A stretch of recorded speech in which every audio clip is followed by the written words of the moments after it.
ख़वातीन और हज़रात, असरारुल हक़ मजाज कहते हैं कि तेरे माथे पे ये आंचल बहुत ही खूब है, लेकिन तू इस आंचल से एक परचम बना लेती तो अच्छा था।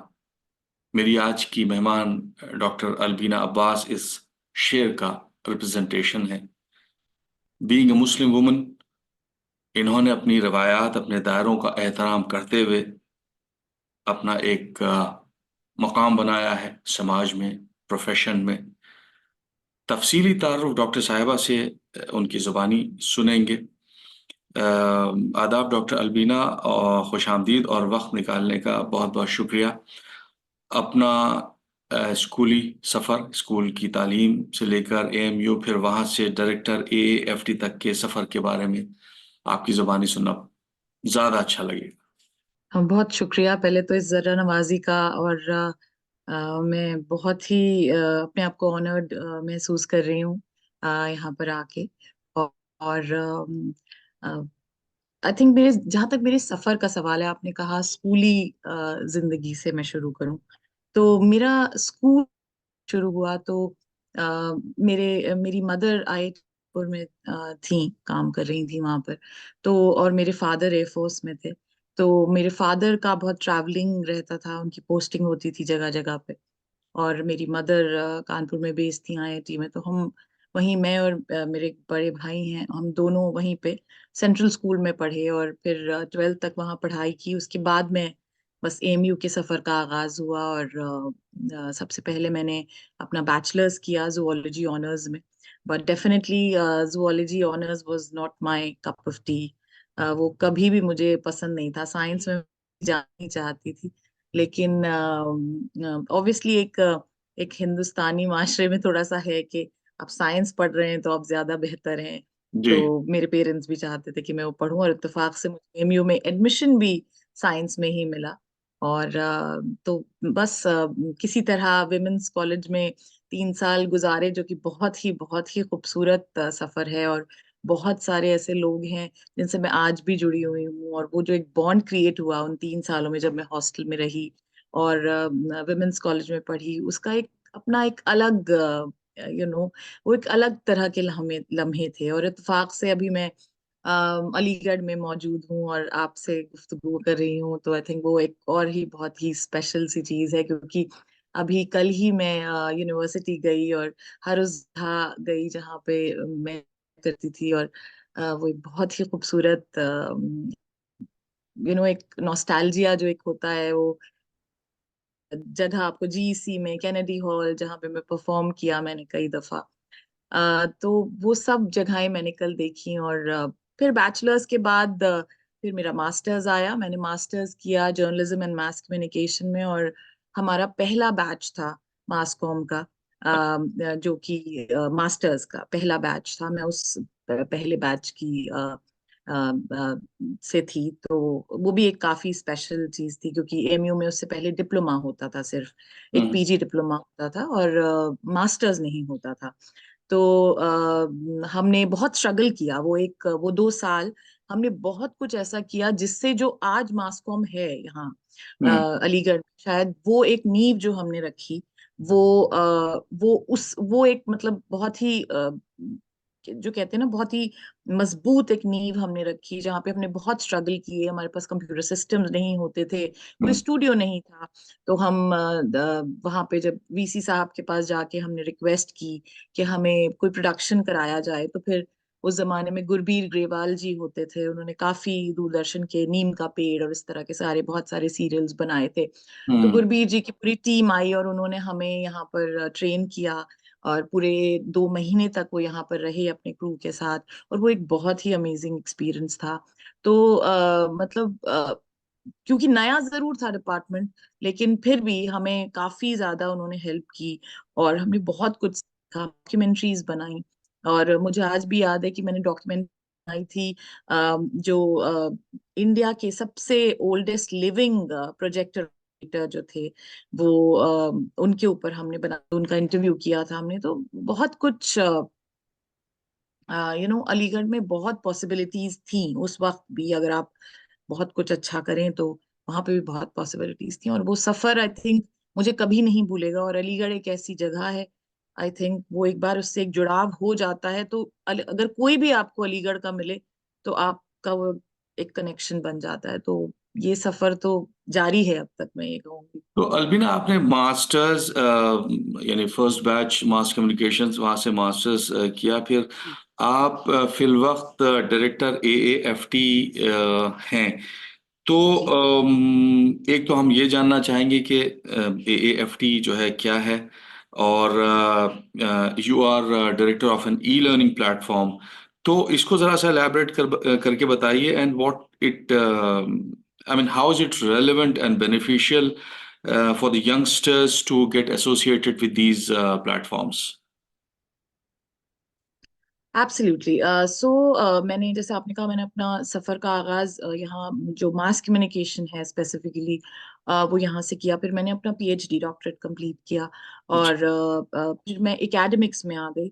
और एकेडमिक्स में मैं अभी AAFT के साथ हूँ, which is Asian academy of film and television, जो कि हम्म। मारवा स्टूडियोज के अंडर आता है और काफी मशहूर है। अच्छा। और काफी लोग जो इस फील्ड में हैं वो उस जगह को जानते हैं।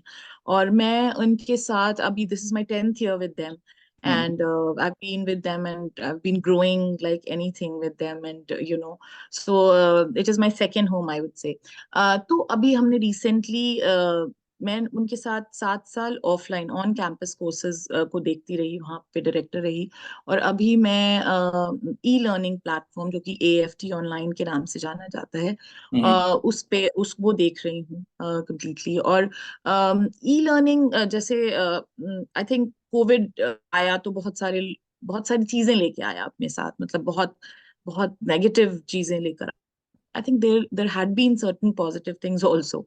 आई थिंक ई लर्निंग जो है स्पेसिफिकली लोगों ने अगर सीरियसली लेना के बाद से हुआ, क्योंकि कोविड के वक्त लोगों के पास इतना वक्त था, घर पे थे सब, और लर्निंग भी होनी थी, वो भी रुकनी नहीं थी। तो बहुत कुछ इवॉल्व हुआ, ऐसा नहीं है कि ई लर्निंग पहले नहीं था, ई हम्म। लर्निंग तब भी था। और लेकिन लोगों को उसका, वो उनका लाइटली लेते थे, लोग उसको उतना सीरियसली लेते नहीं थे कि यार ये क्या चीज है, ये तो ऑनलाइन कोई भी कुछ भी कर ले। बट सही। आज की डेट में उसको उतना उस नजर से जाता है, उसकी उतनी ही सीरियसनेस है। If you completed a degree, certificate from an online platform, even that is being taken कि हाँ ठीक है, इसने पढ़ाई की है, and people are getting jobs also, सब कुछ हो रहा है। तो ये जो हमारा ऑनलाइन प्लेटफॉर्म है, क्योंकि हमारा बैकग्राउंड जो है वो जो क्रिएटिव आर्ट्स से रहा है, AFT is known for creative arts, like we were the first film school, first private film school in North India. तो उसी से रिलेटेड हमने कोर्सेज स्टार्ट किए। और बहुत सारे कोर्सेज ऐसे हैं जो 1 year डिप्लोमा कोर्सेज हैं, हम NSDC के साथ जुड़े हुए हैं। तो उससे क्या हुआ कि यदि लोगों को हम ये समझ में आया कि ये कर सकते हैं। और अभी उस प्लेटफॉर्म पे हमारे पास एक्टिव स्टूडेंट्स जो हैं, अपार्ट फ्रॉम पास आउट, करीबन 3,500 स्टूडेंट्स हैं जो भी पढ़ रहे हैं। और बहुत ही एफिशिएंटली हम सब कुछ करा रहे हैं। हमारे पास कोर्सेज हैं जैसे फैशन डिजाइन है, इंटीरियर डिजाइन है, जो पहले लोग सोचते भी नहीं थे कि क्या ऑनलाइन भी कोई ये सब चीजें कर सकता है, बट हम कर रहे हैं, और quite efficiently. And so I think people who are working somewhere, जो कहीं काम कर रहे हैं, वो चाहे ये प्लेटफॉर्म हो चाहे कोई भी हो, उसको अब सीधी अगर आपको मिल सकती है तो उसमें बिल्कुल भी ना हिचकें। और ये कभी ना सोचें कि ऑनलाइन पढ़ के आप नहीं पढ़ सकते, ऑनलाइन आप बेहतर पढ़ सकते हैं। अगर मेरे जमाने में ऑनलाइन होता तो I would have preferred online over on campus things, because आप बहुत ज्यादा अच्छे से बेहतर तरीके से पढ़ पाते हैं, चीजों को रिपीट कर पाते हैं। रिकॉर्डेड वर्जन होते हैं आपके पास, आप रिकॉर्डिंग बार बार सुन सकते हैं। आप वो लाइव सेशंस की भी रिकॉर्डिंग्स होती हैं आपके पास, वो बार बार आपने क्लास मिस कर दिया, आप दोबारा देख सकते हैं। तो बहुत सारी चीजें हैं जो हम्म। अब ई लर्न में बेहतर है, मुझे लगता है, ऑन कैंपस से। अच्छा अलबीना, आप कई दिलचस्प रास्तों से गुजरकर इस मकाम तक आई हैं। आप रेडियो जॉकी भी रही हैं। मैं समझता हूँ कि पिछले कुछ दौर में रेडियो का बड़ा ज़बरदस्त रिवाइवल हुआ है। तो आरजे बनने के लिए क्या क्वालिफिकेशंस और क्वालिटीज चाहिए, और इस करियर की क्या प्रोस्पेक्ट्स आपको नजर आते हैं? ओके, तो पहले नहीं की, जो सबसे पहला मेरे करियर की जो आगाज हुआ वो हुआ ईटीवी से, ईटीवी उर्दू से। और जी। वो तब जब मैं एमयू में ही थी, जी। तभी यहाँ पे हमारे मुनीर साहब हुआ करते थे। मुनीर साहब जो हैं वो ईटीवी में एग्जीक्यूटिव डायरेक्टर थे, और वो आए और उन्होंने कहा कि उनको कुछ लोगों को ईटीवी के लिए सिलेक्ट करना है, और हमारे इंटरव्यूज हुए। और शायद वो पहला कैंपस था, शायद पता नहीं कितने लोगों को यहाँ पता होगा कि हम्म। उस वक्त पहले बैच का इस तरह से, हमारे बैच से 3-4 लोगों को उन्होंने सेलेक्ट किया। मैं हैदराबाद गई, मैंने वहां ज्वाइन किया। तो मेरा हम्म। आगाज सफर का टेलीविजन से हुआ। उसके बाद फिर धीरे धीरे धीरे मैं और चीजों की तरफ बढ़ी, और radio happened when I was in London. तो मैं जब लंदन में थी तो मैंने सनराइज रेडियो के साथ काम किया। उसके बाद मैं न्यूजीलैंड में थी, फिर मैंने रेडियो तराना के साथ काम किया। ये दोनों नेटवर्क्स जो हैं वो एशियन रेडियो नेटवर्क्स कहलाते हैं, मतलब इंडियन, पाकिस्तानी, बांग्लादेशी, जो भी उर्दू बोलने वाले लोग, उर्दू समझने वाले लोग हैं, ये उन्हें केटर करता है। तो पंजाबी में भी होता है, और उर्दू में भी है, और अंग्रेजी तो है ही। तो रेडियो चैनल में मैंने जब काम किया, तो न्यूजीलैंड में मैं drive time, evening drive time show करती थी। और मुझे वहां शायद हिंदुस्तान में तो खैर है ही, लेकिन वहां पे आप एक छोटे मोटे सेलिब्रिटी बन जाते हैं, क्योंकि लोग आपको ज्यादा पहचानने लगते हैं, आपकी आवाज से पहचानने लगते हैं। और हम्म। तो वो एक बहुत अच्छा एक्सपीरियंस था मेरे लिए। और आपने पूछा कि जो लोग इसमें इंटरेस्टेड हैं, और एक बूम जरूर आया एफएम के आने के बाद से। लोग काफी ज्यादा रेडियो की तरफ रुजू हुए, और बहुत अच्छे से रेडियो फ्लरिश भी हुआ। मगर हम्म। अब रेडियो के साथ साथ एक जमाना, अब एफएम में सब तो नहीं जा सकते, सब तो आरजे नहीं बन सकते, लेकिन बहुत सारे रास्ते आई थिंक ऑनलाइन जो वेब है उसने खोल दिए। अब पॉडकास्ट हैं जो लोग अपने बना रहे हैं। तो बेसिकली अभी बहुत स्कोप है। अभी जब हम थे कॉलेज में तब उतना स्कोप नहीं था। अगर आप एक अच्छे रेडियो चैनल के साथ जुड़ गए तो ठीक है, अगर नहीं जुड़ पाए तो फिर भाई बैठे रहिए, आप क्या फर्क पड़ता है। तो लेकिन अब जो है, आप अपने स्पॉटिफाई पे अपना पॉडकास्ट खुद का शुरू कर सकते हैं। बहुत सारे और ऑडिबल है, बहुत सारे और प्लेटफॉर्म्स हैं जहाँ पे आप जाके बहुत कुछ कर सकते हैं। और क्वालिटीज, जहाँ तक क्वालिटीज का सवाल है, पहली चीज है कि आपको आपकी आवाज अच्छी चाहिए। ये तो एक बहुत ही बेसिक क्राइटेरिया है। और आपको बोलना आना चाहिए। लेकिन एक एक जमाना था जब हमने स्टार्ट किया, तो हमें ये लगता था कि भाई आपको बहुत ज्यादा बोलना आना चाहिए, मतलब आप बस बोलते रहे।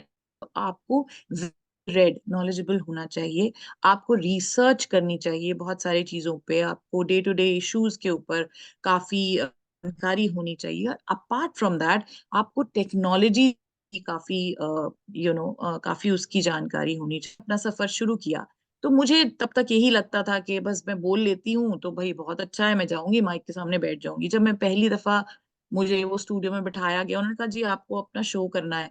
अब शो करना है, हम क्या कर देंगे भाई शो। उन्होंने कहा जी ये जो मशीनें देख रही है ना आप चारों तरफ, ये भी आप ही को चलानी है। मैंने कहा ये कैसे चलेंगी। हम्म।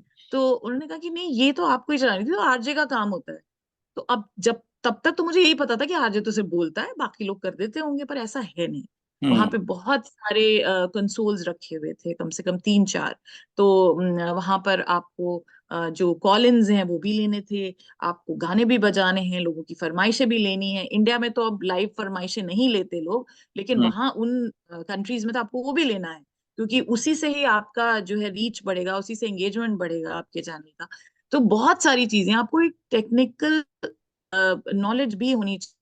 ऐसा नहीं है कि आप सिर्फ बहुत अच्छा बोल लेते हैं और आपको टेक्नोलॉजी के बारे में कोई जानकारी नहीं, आप मशीनों को देख के डर जाएंगे, तो नहीं, वो भी उतना ही जरूरी है।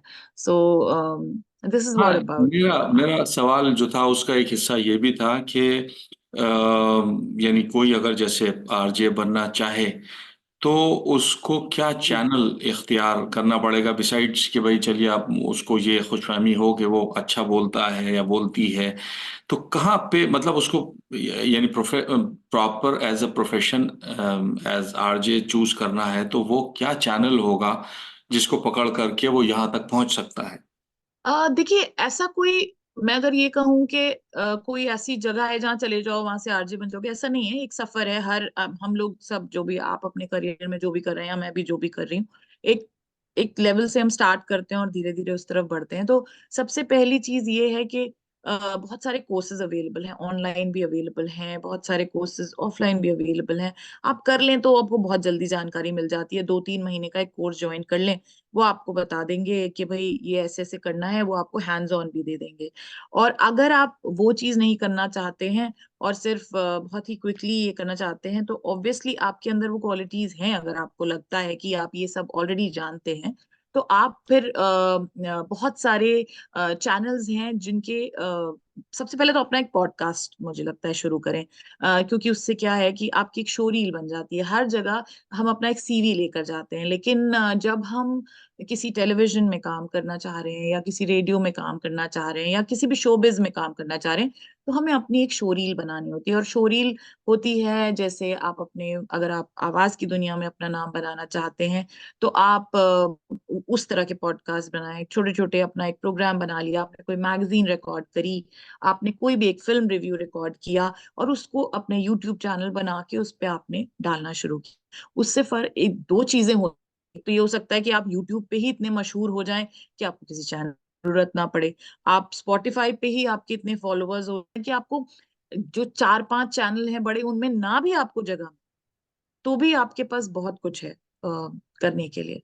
और उसके बाद जब वो हो जाए, तो आप बहुत सारे जॉब्स निकलते हैं, जब जैसे रेडियो मिर्ची हायर करता है या रेड एफएम हायर कर रहा है आपको, तो उस जगह पे फिर आपने अब उनके पास ऑनलाइन जाके आपने अप्लाई करना है और अपने शो रील्स भेजने। That's how you will get into it. वो इतना मुश्किल नहीं रह जाता है जब आप ऑलरेडी अपना एक नाम वहां पे बना चुके हो।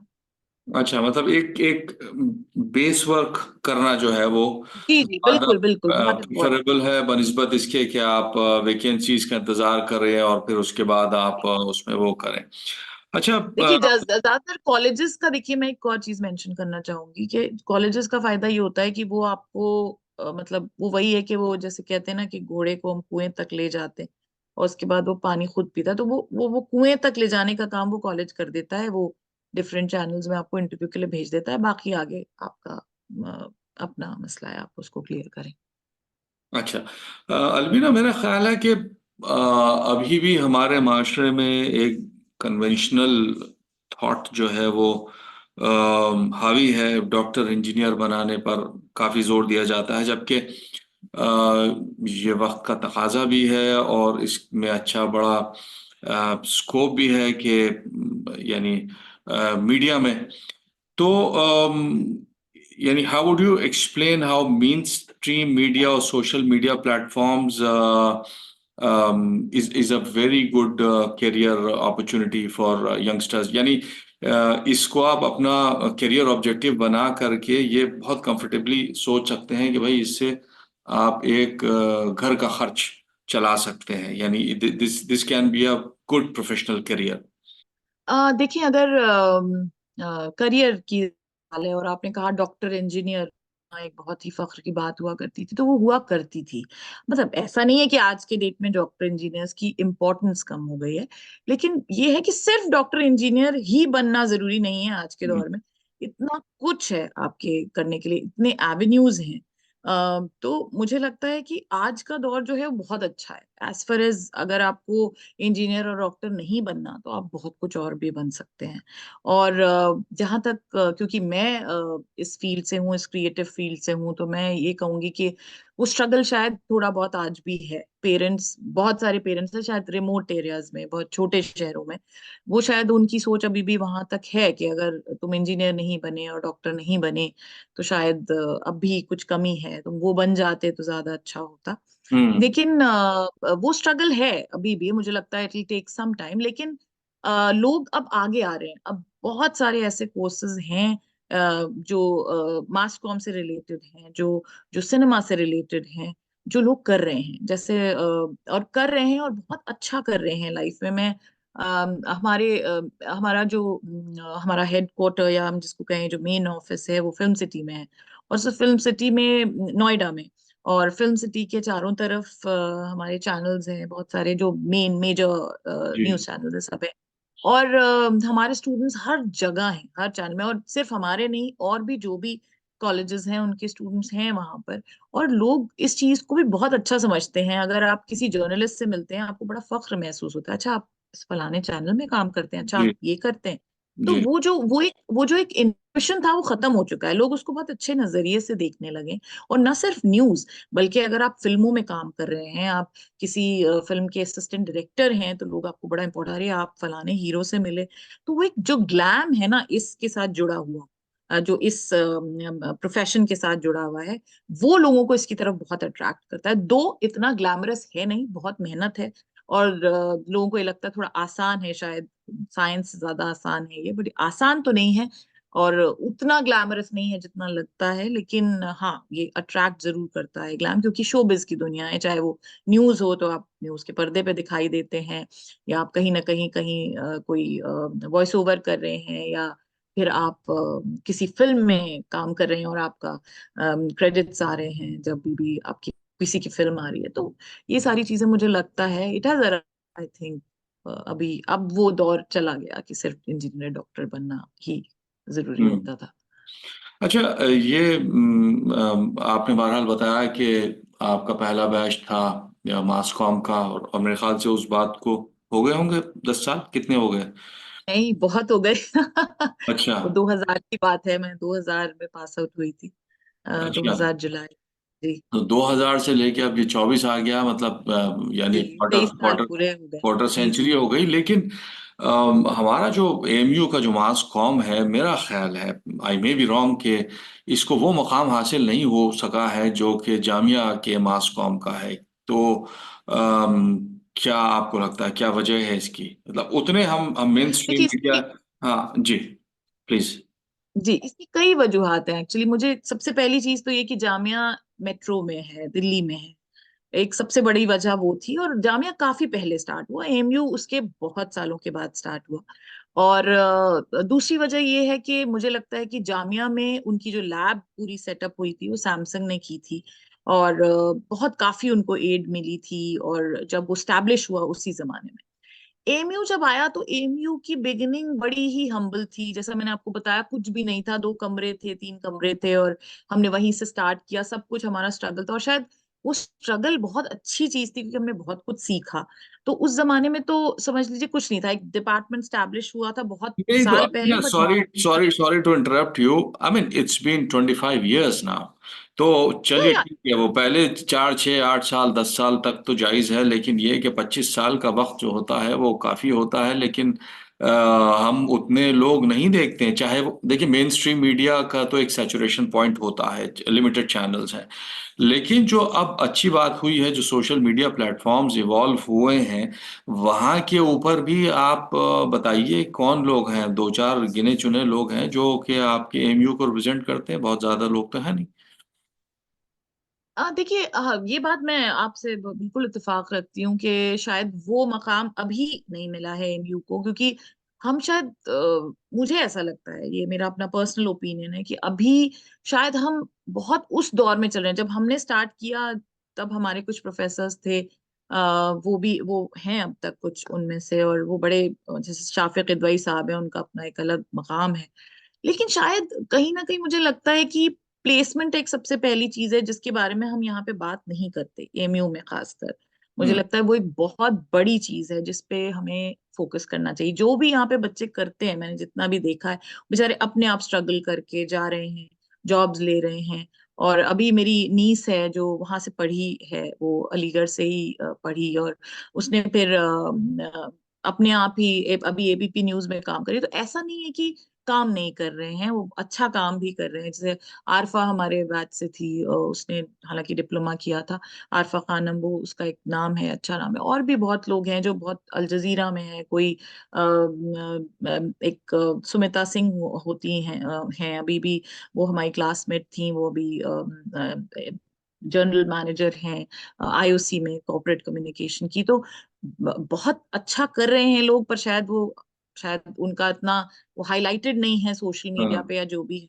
और मुझे लगता है कि अभी भी, अब जो आपने जैसे कहा कि वो मकाम हासिल तब तक नहीं होगा जब तक हम यहाँ पे best of the best faculty नहीं लाएंगे, प्रैक्टिकल्स को उतना उतनी इंपॉर्टेंस नहीं देंगे। स्टूडियो बना दिया है, मगर मुझे नहीं लगता है कि बहुत प्रैक्टिकल एक्सपोजर स्टूडेंट्स को मिलता है यहाँ पे। हम्म स्टूडियो है लेकिन शायद मैं, मुझे याद है कि आज से कुछ साल पहले मैंने विजिट किया था, और तब मुझे स्टूडियो दिखाया गया था, लेकिन उन्होंने कहा कि भाई कोई ऑपरेटर नहीं है, हमारे पास कैमरास तो हैं। तो हम्म। ये कुछ चीजें हैं जिन पे हमें बहुत ध्यान देना होगा।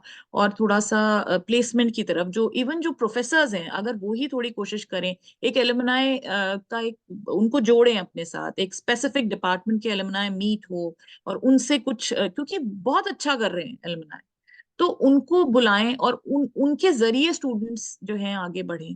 वो हम्म। एक बहुत ही इम्पोर्टेंट चीज है जो नहीं हो रही है अभी, और जो दूसरे दर्सगाहों में होती है, जैसे आईआईटी कानपुर है, वहां पे एलुमनाई इतना करते हैं अपने इंस्टीट्यूशन के लिए, इतना एड देते हैं, इतना कुछ करते हैं, और हर साल उनकी एक एलुमनाई मीट होती है जहाँ पे वो उनको नए स्टूडेंट से मिलने का मौका मिलता है। तो ये सारी चीजें हैं जो हमें शायद इंट्रोड्यूस करनी पड़ेंगी, क्योंकि एक हम्म। अलीगढ़ एक बहुत छोटी जगह है। अलीगढ़ में अगर यूनिवर्सिटी ना हो तो कुछ और नजर नहीं आएगा आपको।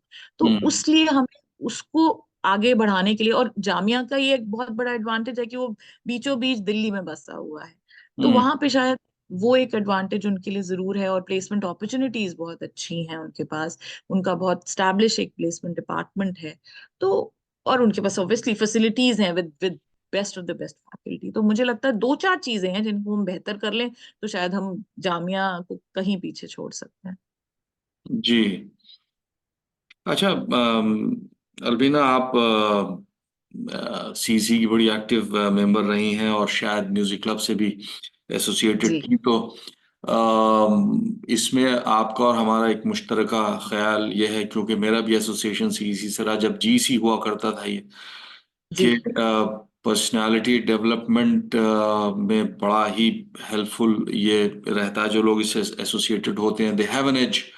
तो आप कैसे, how would you explain this association, कि आपकी पर्सनालिटी को निखारने में इस एसोसिएशन ने आप की मदद की? जी, मैं कहूंगी कि बहुत ज्यादा मदद की। और मैं जॉइंट सेक्रेटरी सेक्रेटरी थी म्यूजिक क्लब की, और मैं हम्म। पहली फीमेल थी जो वहां पर जॉइंट सेक्रेटरी बनी हम्म। उस म्यूजिक क्लब, क्योंकि बहुत ही मेल डोमिनेटेड हम्म। था काफी। और बहुत लड़कियां ड्रामा क्लब वगैरह में भी होती थी, मगर पोस्ट होल्डर्स नहीं थी, लेकिन मुझे वो मौका मिला, मुझे वो उन्होंने अपॉर्चुनिटी दी, और मैं हमेशा इसके लिए शुक्रगुजार रहूंगी। और क्योंकि मैं गाती थी, इसलिए बहुत ज्यादा मुझे मौका मिलता था। कैनेडी में मैंने परफॉर्म किया, तो हमारे टाइम पे एक सयोनी 99 हुआ था, एक हम्म। 3 दिन का एक म्यूजिकल फेस्टिवल था जो वहां पर हुआ था। और हाँ, और उसमें मैं जीती थी, आई वाज द विनर। तो वो एक बहुत ही मजेदार चीज थी कि वो आपको एकदम से लोग पहचानने लगते हैं, और हम्म। हर सड़क पे जहां आप निकलते हैं आपका नाम पीछे से आपको सुनाई देता है। तो वो एक बहुत ही अच्छी भी फीलिंग होती थी, और बड़ी कई बार आपको बहुत शर्म भी आ जाती है कि अरे यार, मतलब सड़कों पे कैसे लोग चीख रहे हैं, चिल्ला रहे हैं। और वो एक बहुत ही मजेदार सा एक एक दौर होता है जब आप स्टूडेंट होते हैं। और फिर अब तो खैर सब कुछ बहुत बदल गया, पर उस जमाने में लिहाज और शर्म, ये बहुत सारी चीजें बड़ा होती थी लड़कियों के लिए, कि आप रिक्शे पे जा रहे हैं तो आपको कहीं देखना नहीं है इधर उधर, और हम्म। बहुत कुछ। तो आई थिंक जीसी ने, या सीईसी जो भी आप उसे कहें, मुझे बहुत बहुत कुछ दिया। वो एक कॉन्फिडेंस जो होना चाहिए आप में, जो हम्म। एक स्टेज फियर जो पूरी तरह से निकाल दिया, वो कैनेडी के स्टेज है। मुझे ऐसा लगता है कि कैनेडी के स्टेज पे अगर आपने परफॉर्म कर लिया तो आप दुनिया के किसी भी स्टेज पे परफॉर्म कर सकते हैं, हम्म। हम्म। क्योंकि वहां के क्राउड के सामने आपको परफॉर्म करना है। और अगर वो चुप बैठ गए और आपकी उन्होंने सुन ली, तो आप समझ लीजिए आप सबसे कामयाब इंसान हैं सही इस बात। दुनिया सही बात। में। ये मेरे तो ख्याल से बहुत कुछ मुझे ये मिला। चीज जो है, ये शायद कहीं, I am not sure, Naseeruddin Shah ने भी ये कहीं पे बात की है कि अगर आपने कैनेडी हॉल के स्टेज पे आपने परफॉर्म कर लिया तो आप दुनिया की किसी भी प्लेटफॉर्म पर परफॉर्म कर सकते हैं। हाँ। जी जी, बिल्कुल तो बिल्कुल बिल्कुल। अलबीना, आपने कहा कि आप म्यूजिक क्लब की जॉइंट सेक्रेटरी थी और वोकलिस्ट थी। तो जाहिर है कि ये गुफ्तगू मुकम्मल नहीं होगी कि अगर आपके उस फन का हम मुजाहरा थोड़ा सा अपने देखने वालों को ना दिखाएं, तो I would really appreciate if you can, please. जी। तो मेरी बहुत पसंदीदा गजल है, रंजिशी सही। और बहुत पॉपुलर भी है अभी, बहुत सारे सिंगर्स ने गाया है उसको, तो बहुत पॉपुलर भी हो गई है। तो आई थिंक मैं उसका एक अशार बस पढ़ना चाहूंगी। इरशाद। अ, रंजिशी सही, क्या बात। दिल ही दुखाने के लिए क्या बात। रंजिशी सही, आ फिर से मुझे छोड़ के जाने के लिए रंजिशी सही, पहले से मरासिम न सही, फिर भी कभी तो पहले से मरासिम न सही, फिर भी कभी तो रस्मों की दुनिया ही निभाने के लिए रंजिशी सही। बस शुक्रिया। जबरदस्त, बहुत जबरदस्त। मेरा ख्याल ये है कि आपको जो है वो बाकायदगी से यूट्यूब चैनल आपका होना चाहिए मौसीकी का एक। एक मैंने बनाया था एक जमाने में, एक ही अच्छा। है बस, वो उसके बाद मुझे काम के सिलसिले में मौका ही नहीं मिला कभी कि मैं कुछ आगे करूं, but definitely I always wanted to be a singer, but वो हाँ, हो नहीं पाया। चले मतलब ये कि ये तो फन ऐसा है कि जो आपके साथ ताउम्र रहता है, जी इसमें जी, बिल्कुल बिल्कुल, कभी भी इसको बेशक। परवान चढ़ाया जा सकता है, ऐसा नहीं है। तो it was wonderful talking to you Albina, और बहुत सारी नई ख्वाहिशात आपके साथ, और ऑल द वेरी बेस्ट, और इंशाल्लाह कहीं पे मुलाकात होगी आपसे, और stay in touch. Thank you very much. खुदा हाफिज। बहुत शुक्रिया मुझे इस प्लेटफॉर्म पे लाने के लिए, और मैं बहुत ही ऑनर्ड महसूस कर रही हूँ कि थैंक यू। आपने मुझे मौका दिया, क्योंकि मैंने देखा आपने इतने अच्छे बड़े बड़े लोगों को इंटरव्यू किया है आपके इस प्रोग्राम में, और आपने मुझे भी उसमें जगह दी, तो मैं उसके लिए बहुत शुक्रगुजार हूँ। Thank you Albina. Take care and खुदा हाफिज। खुदा हाफिज।